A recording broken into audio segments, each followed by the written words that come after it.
Humanda kayo sa akin mga multo kayo. Ako naman ang magpaparamdam sa inyo. O anak, saan ka pupunta? Manghan ka ba ulit? Opo tay, excited na nga po ako eh.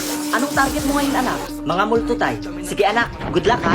Pero teka lang anak, paano mo sila mapapatay? Eh mga espiritu sila anak. Huwag kang mag-alala tayo.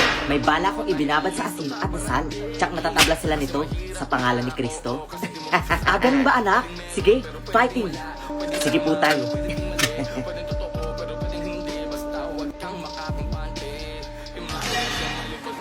Mga kapitbahay, mga kabarangay, pumasok kayo sa inyong mga bahay. Marami nagkalat na mga multo ngayon.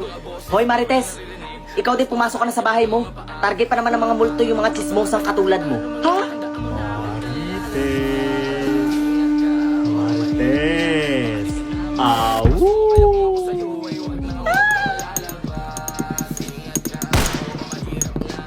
Thank you, Martin. Sige, papasok na ako.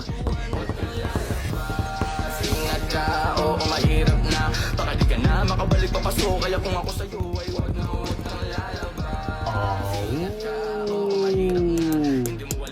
Magpaparamdam lang ako sa mga nanlalamig na.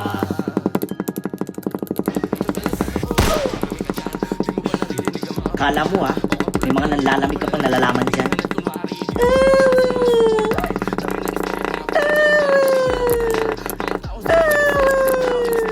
Hoy! Anong uho?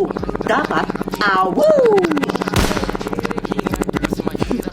Kala mo may pa-uwo-uwo ka pa dyan pwedeng tama.